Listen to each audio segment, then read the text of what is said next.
Video ഒരു വലിയ ശതമാനം യുവാക്കളെ നാടുകടത്തുന്നതാണ്. എന്തൊരു അനീതിയാണിത്, എന്തൊരു അക്രമമാണോ ഇത്.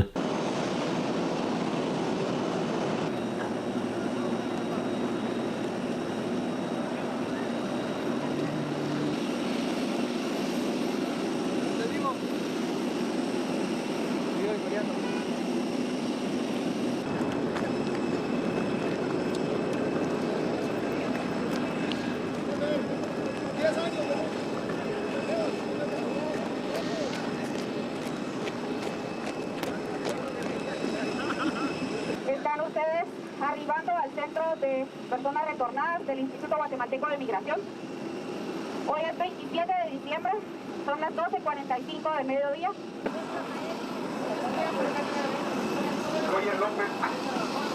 Esperemos ahora, por favor, quedemos en el centro.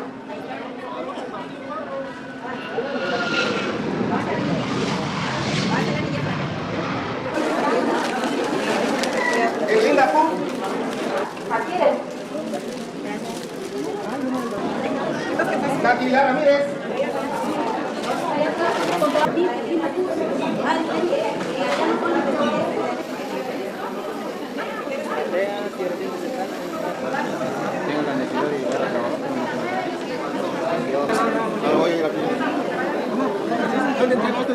നമ്മളിപ്പോൾ ഈ കണ്ട വീഡിയോ ഒരു വലിയ ശതമാനം യുവാക്കളെ യുഎസിൽ നിന്ന് അവരുടെ സ്വന്തം രാജ്യമായ ഗോട്ടാമല എന്ന രാജ്യത്തേക്ക് നാടുകടത്തുന്നതാണ്. വർഷങ്ങളായി യുഎസിൽ ജോലി ചെയ്ത് സെറ്റിലായിട്ടുള്ള ഒരു യുവജനങ്ങളെയാണ് അവരുടെ സ്വന്തം രാജ്യത്തിലെ വിമാനം വിളിച്ചു വരുത്തി ഡൊണാൾഡ് ട്രംപ് അധികാരമേക്കുന്നതിൻ്റെ ഭാഗമായി അവരെ തിരിച്ച് നാടുകടത്തിയിരിക്കുന്നത്. എന്തൊരു അനീതിയാണിത്, എന്തൊരു അക്രമമാണോ ഇത്. ഒരു ദാക്ഷിണ്യമില്ലാതാണ് യുഎസ് ഇത് ഇങ്ങനെ പുതിയൊരു നിയമം കൊണ്ടുവന്നേക്കുന്നത്, അതും ഡൊണാൾഡ് ട്രംപ് അധികാരമേക്കുന്നതിൻ്റെ ഭാഗമായി. ഇത് ഇന്നോ നാളെയോ ചിലപ്പം കാനഡയിലും സംഭവിക്കാം. ഈ അടുത്ത 2025 ഇലക്ഷൻ വരുവാണ് കാനഡയിലും. ഇത് കാനഡയിലും സംഭവിച്ചു കൂടായികയില്ല. ഈ ഒരു കാര്യം ഡിസ്കസ് ഞാൻ നിങ്ങളുടെ മുന്നിൽ ഒരു വീഡിയോ ആയിട്ട് വന്നിരിക്കുന്നത്. എല്ലാവർക്കും എൻ്റെ പുതിയൊരു വീഡിയോയിലേക്ക് സ്വാഗതം.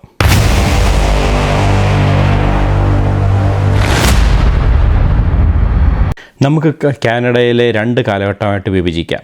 2015 ജസ്റ്റിൻ ട്രൂഡോ അധികാരത്തിന് വന്നതിന് ശേഷവും അതിന് മുമ്പുമായിട്ട്. 2015 വരെ കാനഡ ഭരിച്ചിരുന്നത് കൺസർവേറ്റീവ് പാർട്ടിയായിരുന്നു. എന്നാൽ 2015 ഇലക്ഷനിൽ ജസ്റ്റിൻ ട്രൂഡോ തൻ്റെ ലിബറൽ പാർട്ടിയായിട്ട് അധികാരത്തിൽ വരികയാണ് ഉണ്ടായത്. 2015 തൊട്ട് 2020 വരെയുള്ള ജസ്റ്റിൻ ട്രൂഡോയുടെ ലിബറൽ പാർട്ടിയുടെ ആദ്യത്തെ ഭരണം വലിയ കുഴപ്പമില്ലാത്തൊരു ഭരണമായിരുന്നു. അന്നേരം ഏറ്റവും കൂടുതൽ മൈഗ്രേഷനെ പ്രോത്സാഹിപ്പിക്കുകയും ഇന്ത്യ പോലത്തെ പല രാജ്യത്തു നിന്നും പല മൈഗ്രൻസിനെ കൊണ്ടുവരികയും ചെയ്യും.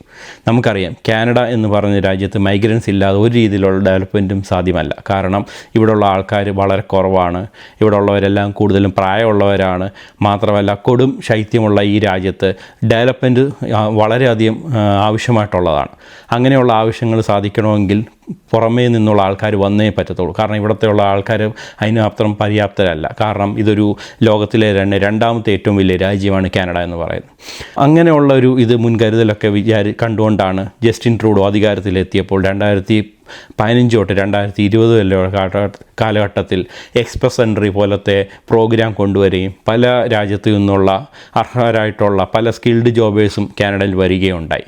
അങ്ങനെ കാനഡ മെല്ലെ മെല്ലെ ഡെവലപ്മെൻറ്റ് സ്റ്റേജിൽ പോയിക്കൊണ്ടിരിക്കുമ്പോഴായിരുന്നു ജസ്റ്റിൻ ട്രൂഡോയുടെ 2ാം സർക്കാർ അധികാരത്തിലേക്കുന്ന 2020 തന്നെയാണ് നമുക്കെല്ലാം അറിയാവുന്ന പോലെ ലോകം മുഴുവൻ കീഴടക്കിയ മഹാമാരിയായിട്ടുള്ള COVID-19 വരവ് വരുന്നത്.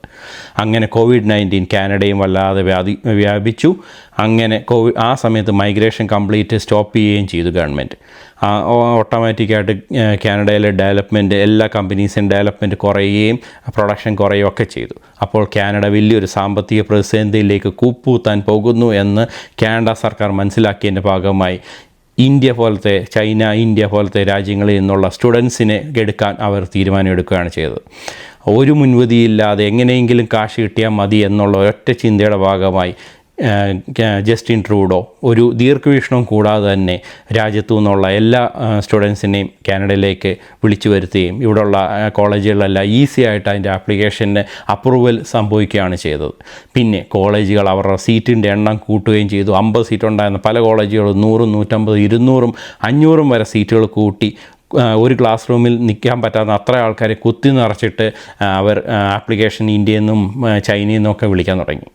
അങ്ങനെ ഏറ്റവും കൂടുതൽ ആൾക്കാർ ഇന്ത്യയിൽ നിന്ന് വന്നൊരു സമയമാണ് 2020 തൊട്ട് 2024 വരെയുള്ള കാലം. നമുക്കറിയാം, നമ്മൾ ന്യൂസിൽ കണ്ടിട്ടുള്ളതാണ്, ഒരു ഏജൻസി മാത്രം 8000 സ്റ്റുഡൻസിനെയാണ് ഒരു ഇൻടേക്കിലേക്ക് വേണ്ടി മാത്രം ഇട്ടത്. അതും കേരളത്തിൽ നിന്നുള്ള ഒരു ചെറിയ ഒരു സ്ഥലത്തു നിന്ന് മാത്രം. അപ്പോൾ ആലോചിച്ച് നോക്കിയേ, ഇന്ത്യ മുഴുവൻ ഒരു രാജ്യം മുഴുവൻ എത്ര ഏജൻസികൾ എത്ര സ്റ്റുഡൻസിനെ ആയിരിക്കും വന്നിട്ടുണ്ടാവുക.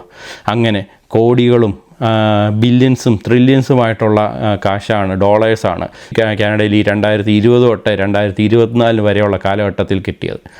അങ്ങനെ ആ കോവിഡിൻ്റെ എല്ലാം കഴിഞ്ഞപ്പോൾ ശേഷം പിന്നീട് റിസഷൻ വരികയും അതിനുശേഷം പല കമ്പനികളിലും അവിടെ ഉണ്ടായിരുന്ന തൊഴിലാളികളെ പറഞ്ഞു വിടുകയാണ് ചെയ്തത്. അങ്ങനെ ഈ വന്ന സ്റ്റുഡൻസിനൊക്കെ പലർക്കും ജോലി കിട്ടാത്ത അവസ്ഥയായി. മാത്രമല്ല, ഇപ്പോൾ കാനഡയിൽ ഹൗസിംഗ് ക്രൈസിസ് വളരെ രൂക്ഷമാവുകയും ചെയ്തു. അങ്ങനെ ഇപ്പം ഈ കാനഡ സർക്കാർ എടുത്തേക്കുന്ന ഒരു തീരുമാനം എന്ന് പറയുന്നത്, ഈ വന്ന കുട്ടികളെയെല്ലാം സ്റ്റുഡൻസായിട്ട് പഠിക്കാൻ വന്ന പിള്ളേരെയെല്ലാം തിരിച്ച് നാട്ടിലേക്ക് ഡീപ്പോർട്ട് ചെയ്യണം എന്നതിലാണ്. ഈ 2025 സെപ്റ്റംബറൊക്കെ ആകുമ്പോൾ പുതിയൊരു സർക്കാർ അധികാരത്തിൽ വരികയാണ്. ആ സർക്കാരിൻ്റെ അധികാരത്തിൽ വരുമ്പോൾ അവരുടെ തീരുമാനങ്ങൾ ഇപ്പോഴേ ഓൾറെഡി അവർ പബ്ലിഷ് ചെയ്തിട്ടുണ്ട്. മാക്സിമം ആൾക്കാരെ ഡീപ്പോർട്ട് ചെയ്യണം എന്നുള്ളതാണ് അവരുടെ തീരുമാനം. അപ്പോൾ നേരത്തെ കണ്ട വീഡിയോയിൽ ഗോട്ടമല എന്ന സെൻട്രൽ അമേരിക്കയിലെ ഒരു രാജ്യത്തു നിന്ന് ഇത്ര ആൾക്കാരെ ഡീപ്പോർട്ട് ചെയ്തതുപോലെ തന്നെ 2025 പകുതിയോടുകൂടി പുതിയ സർക്കാർ അധികാരത്തിൽ വരുമ്പോൾ കാനഡയിൽ നിന്നും ഇത്രയും വലിയൊരു ഡിപ്പോർട്ടേഷൻ വരും എന്നാണ് പലരും പ്രവചിക്കുന്നത്. അങ്ങനെ വരരുത് എന്ന പ്രാർത്ഥനയോടുകൂടി നമുക്കൊരു പുതിയ വീഡിയോ ആയിട്ട് വീണ്ടും കാണുന്നിടം വരെ it's me AJ signing off. By.